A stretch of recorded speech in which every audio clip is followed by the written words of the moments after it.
Então veja que depois dos apóstolos, em segundo lugar na hierarquia é profetas. Não é nem um pastor, não é nem mestre, nem teólogo. Acima de erudito, de teólogo, de pastor, de presbítero, de missionário, acima de todos os cargos, está o de profeta. Só está embaixo aos apóstolos.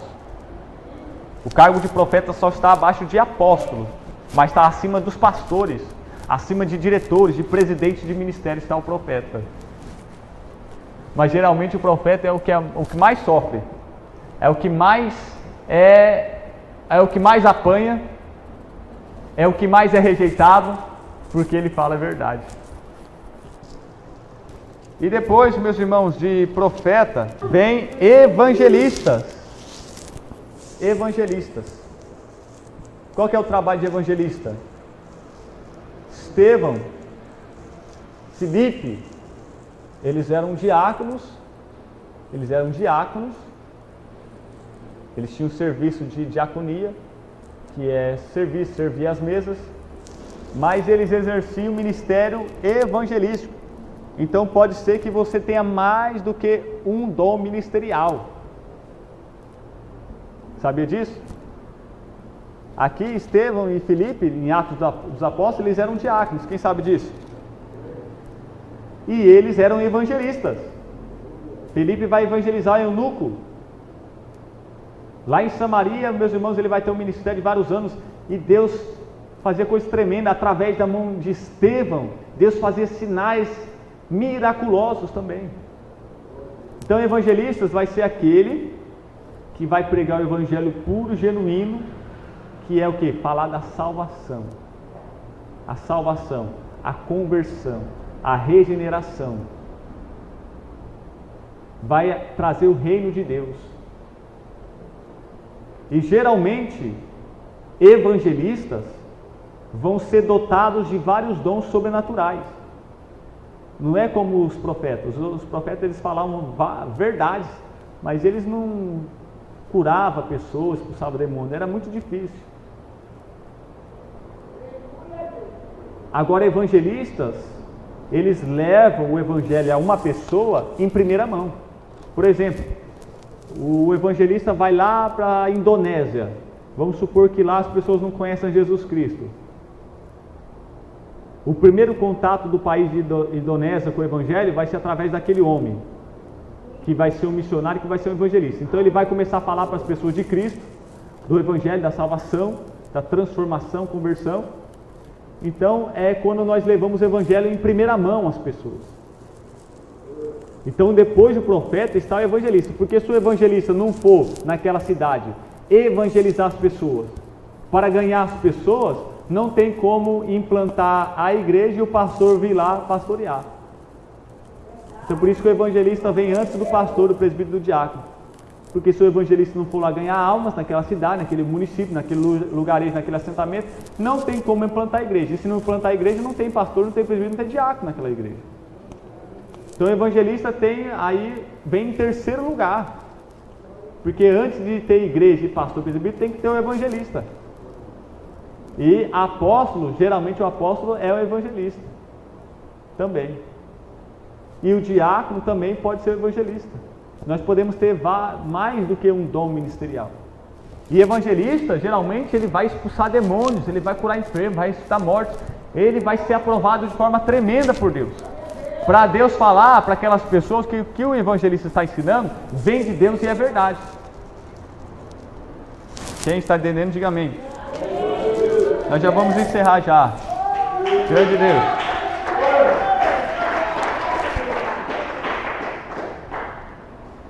Depois de evangelista, então, vem pastores e mestres. Pastores e mestres, né, vem lado a lado aí, porque está escrito pastores e mestres. Geralmente quem é pastor é mestre, né? Geralmente quem é pastor também é mestre. Mas nem todo mestre é pastor. Tem pessoas que são teólogos, eruditos, ele escreve livros, ele formula doutrinas da igreja, ele faz as confissões dos credos religiosos da igreja, ele faz o livreto da escolinha dominical, ele faz a Bíblia de estudo, mas pastorear ele não serve, ele não tem aquele chamado para pastorear, para supervisionar pessoas, lidar com pessoas. Ele consegue lidar com a letra. Ele consegue estudar bastante, escrever bastante, mas relacionar, que nem meu pai dizia, que às vezes é melhor trabalhar com animais do que com gente. Então, para lidar com gente, tem que ser pastor. Então, não é todo mestre que é pastor, mas muitos pastores têm também o dom de mestre. Eles conseguem administrar, supervisionar, cuidar e tratar de pessoas, aconselhar as pessoas, e também tem o dom de ser um professor, um ensinador, um mestre, um doutor na igreja da palavra de Deus. Quem está entendendo, diga amém. Então a igreja precisa de mestre, sim, porque os mestres vão fazer os estudos sistemáticos da palavra de Deus. Por exemplo, dia de terça, nós estamos estudando o manual bíblico da escola dominical. Quem está vindo dia de terça-feira aqui? A nossa irmã. Então, quem foi os irmãos que elaborou aquele livro? São os mestres da nossa igreja. São os instrutores, professores do CBDA, do CFO da nossa igreja. São mestres que trabalham para preparar estudos para nós. Por exemplo, eu sou pastor dessa igreja, mas o estudo que eu estou dando aqui não foi eu que elaborei, foram os mestres da nossa igreja. Então, é importante nós termos mestre para a gente crescer no conhecimento da palavra, para a gente conhecer e entender as doutrinas, né? Louvado seja Deus. E, com toda certeza, pastor é aquele que vai supervisionar ovelhas, vai cuidar das ovelhas, vai tratar das ovelhas, vai alimentar as ovelhas, vai ir atrás das ovelhas, vai fortalecer as fracas, vai proteger a igreja dos falsos profetas, das heresias. Então o pastor, ele tem um contato direto com as pessoas, um contato físico, um relacionamento de amizade, um relacionamento de pai e filhos, que é diferente, porque o evangelista, ele vai no lugar, evangeliza, ganhou as almas, ele já vai para outro lugar. Então o evangelista já tem um ministério mais de ação, é mais adrenalina, é mais desafio. O missionário evangelista tem isso, ele não para no lugar.